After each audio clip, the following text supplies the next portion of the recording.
Welcome back to part 2 of The Debt Collector. Chapter 6. The warnings begin. It started with the mirror. One evening, as James stood in the bathroom brushing his teeth, his reflection didn't match his movements. He froze, the toothbrush slipping from his hand and clattering into the sink. The man staring back at him wore his face, but moved with a purpose entirely his own. The reflection smiled, a cold, humorless grin that sent a chill down James's spine. Its lips moved, but no sound came through the glass. Panicking, James stumbled backward, knocking over a stack of towels. When he dared to look again, the reflection was normal, his pale face and wide eyes staring back at him. "Stress," he muttered, trying to convince himself as he splashed water on his face. "It's just stress," but the warnings didn't stop. Ethan began waking in the middle of the night, screaming about the shadow man. Rebecca dismissed it as nightmares, but James couldn't shake the feeling that Ethan saw something real.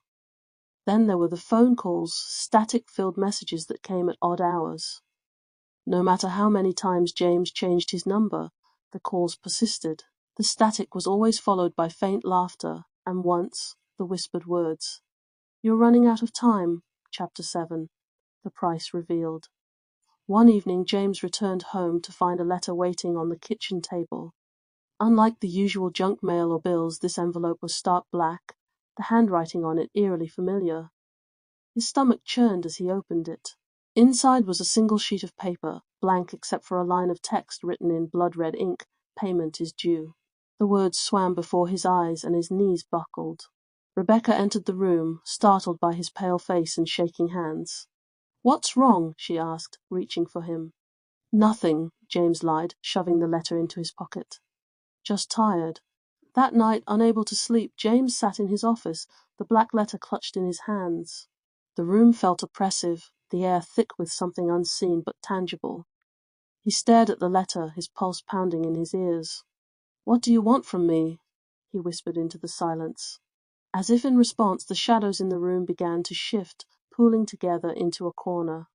They twisted and writhed, taking on a vaguely humanoid shape. A pair of glowing eyes emerged from the darkness, pinning James in place. "Your fortune was no gift," the voice said, low and guttural. "It was a loan, and now the balance must be repaid." James's throat tightened. "What do you mean?" You thought wrong." The shadow leaned closer, its presence suffocating. "Now we'll take what is owed. What do you want?"